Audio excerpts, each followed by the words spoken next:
Dems flabbergasted this morning as to why the president's federalizing D.C. Also, California Governor Gavin Newsom and Karen Bass under the microscope after Trump confirming they are, in fact, slow-walking the permitting process in L.A. and Pacific Palisades.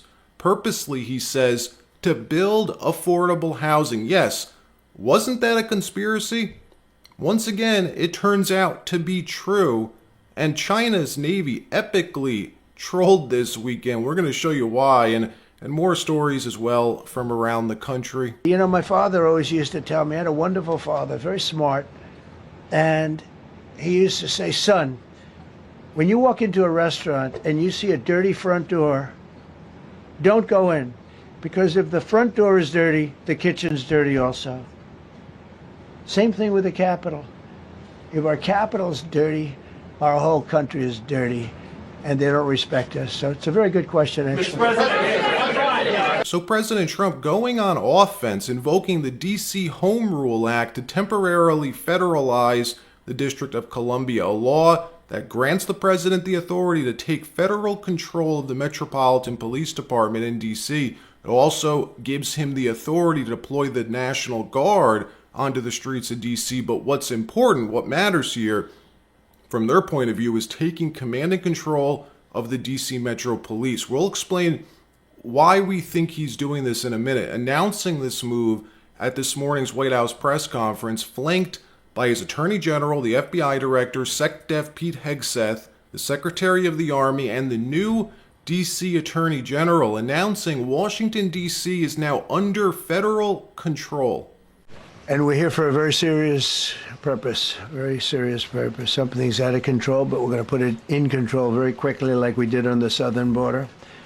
I'm announcing a historic action to rescue our nation's capital from crime, bloodshed, bedlam, and squalor, and worse. This is Liberation Day in D.C., and we're going to take our capital back. We're taking it back under the authorities vested in me as the President of the United States. I'm officially invoking Section 740 of the District of Columbia Home Rule Act. You know what that is? And placing the D.C. Metropolitan Police Department under direct federal control, and you'll be meeting the people that will be directly involved with that. Trump saying this is Liberation Day in D.C. We are taking our capital back, and then going on to drop the real bomb on the pro-crime Dem cities around the country, saying, you are next. We know New York's watching. We know Chicago's watching. Incompetent J.B. Pritzker, he says, we know you're watching.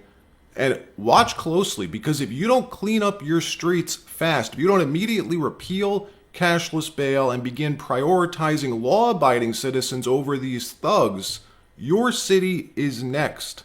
You expect more cities to follow DC's path if this goes through. So the idea is that Chicago, LA, San Francisco, would they expect similar action what we've seen in DC? We're going to have a tremendous success in what we're doing. Other cities are hopefully watching this. They're all watching, just like everyone's watching here. They're all watching, and maybe they'll clean up, and maybe they'll do this and get rid of the cashless bail thing and all of the things that caused the problem. I mean, if you go back, this whole thing with cashless bail is a disaster. So many problems came that we never had before. So they're watching us today, and if they don't learn their lesson, if they haven't studied us properly, because we're going to be very successful. I have zero doubt about that. It's going to be. It's a question of will it be really fast, like the border. You know, everyone said, they used to say, Biden used to say, I need legislation. I didn't get any legislation. I called up our people, and we did a great job. Tom Homan was great. As you know, our secretary did a great job. They did a great job. There's no games. They didn't play games. And we're going to have the same thing here.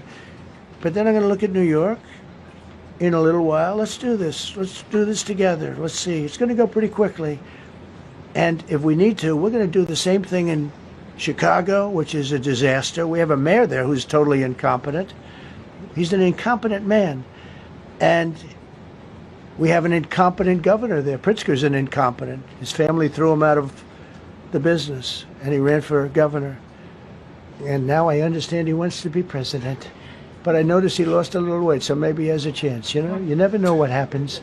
Mainstream media was aghast by this, being taken completely by surprise. Apparently, no leaks came out about this beforehand, some of them having legit panic attacks on air. But the main takeaway seems to be nobody's sure why the Trump administration's doing this now. Why use all this political capital and do this now? Watch. Why is this issue, and again, you're going to get into the fact check of what is wrong about his figures or not, but why is this the top of the President of the United States agenda today? And I think that's an important question for us to think about as we think about everything that's on his plate. Why is taking over law enforcement in the District of Columbia? Now, he made the argument as to why, and that it's a capital city, and that the way he sees it is that it is crime-ridden and needs to be changed. But still, why is the President of the United States putting that front and center? So that's a question I sort of try to think about. From your perspective, is the purpose of this action purely to have just a massive show of force on the streets of D.C., or in practice, is there anything that will be done differently with the police department under federal control?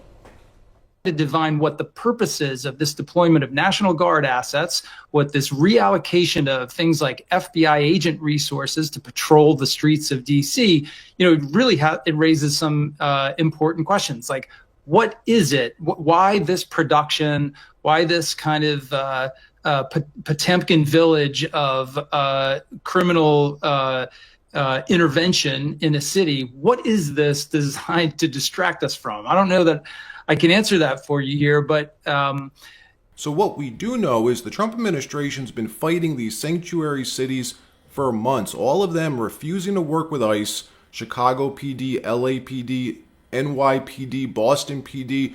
What do all of these sanctuary city police departments have in common? They are not allowed, legally not allowed to help ICE, even though they have thousands of illegals in custody on any given day, or had in custody, and now they have their addresses, something which would make ICE's job much easier, much safer. But due to these sanctuary state laws, they aren't allowed to provide that info to ICE. Well, taking federal control over the police department, taking command and control, means they now have access to all that information. Rolling this out in DC first, seeing if it's worth pursuing in these other sanctuary states.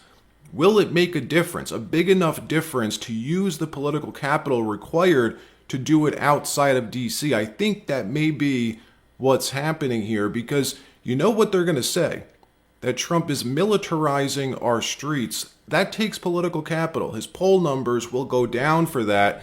MSNBC melting down over this and utterly perplexed that somehow Trump won over the DC mayor. This was interesting. How exactly did he manage to do that? Watch these anchors' faces when they expect DC Mayor Bowser to fight back against Trump like she's always done, only to find out she supports him now. This was great. Watch.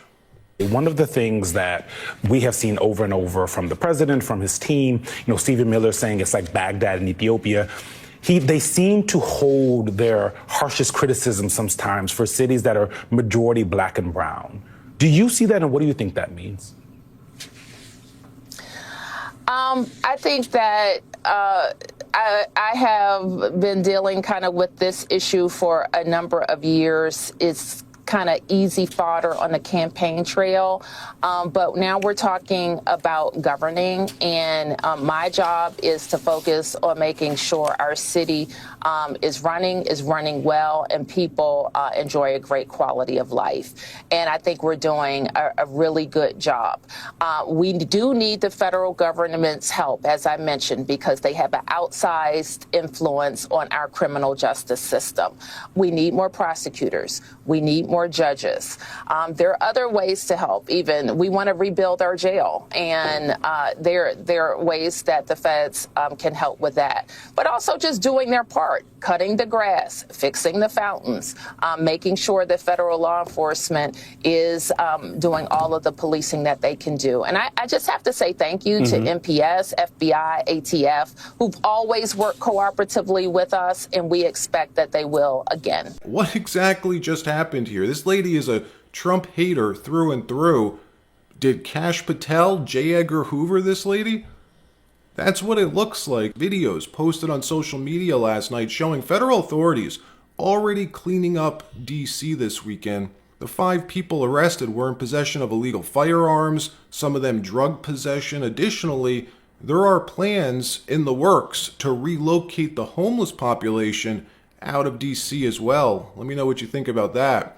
Then, during this morning's press conference, President Trump saying he will be fighting back against California Governor Gavin Newsom and LA Mayor Karen Bass. He'll be fighting on behalf of the citizens of Pacific Palisades, the families that lost their homes to the LA fires, confirming at this press conference this morning that California, he says, is purposely slow-walking the permitting process.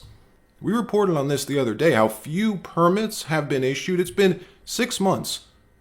Over 1,000, like 1,200 applications have been filed with LA to rebuild their homes, and only 112 permits have been issued so far, or 168, something like that. Why?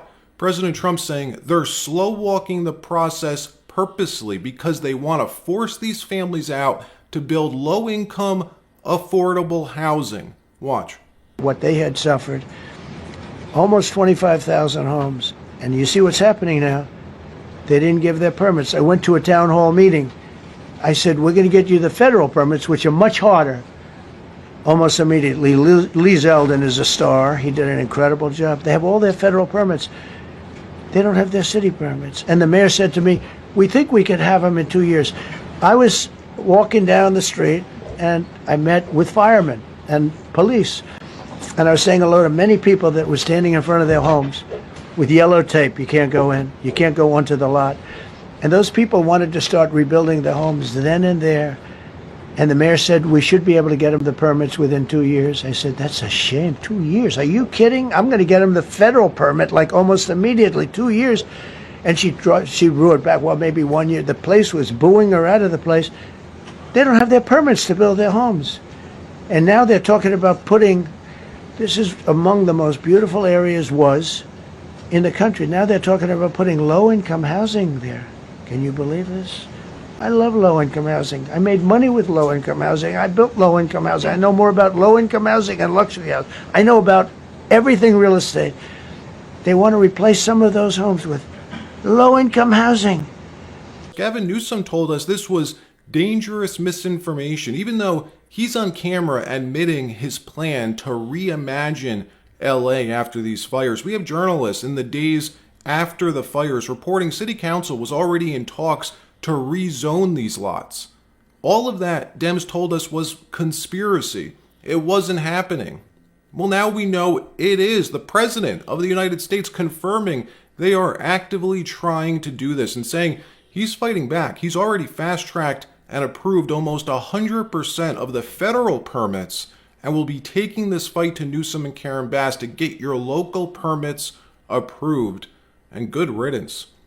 In another story, China is getting epically trolled on social media after a show of force went horribly wrong over the weekend. A Chinese Coast Guard ship ended up crashing directly into a Chinese Navy destroyer as both ships were chasing a Philippine Coast Guard ship in the South China Sea over the weekend. The Chinese trying regularly to intimidate other countries who are using the waterways in the South China Sea. In this case, these Philippine patrol boats were escorting dozens of fishing boats, granting them safe passage from the Chinese when China's Navy tried to block them and fire water cannons at them. The Philippine Coast Guard spokesperson saying the Chinese Coast Guard ship performed a risky maneuver during the chase, leaving it unseaworthy after the collision. That's gotta hurt. You know the CCP will be filtering this video, banning it on Chinese social media. All right, that wraps up this episode. Like, subscribe. We'll see you next time.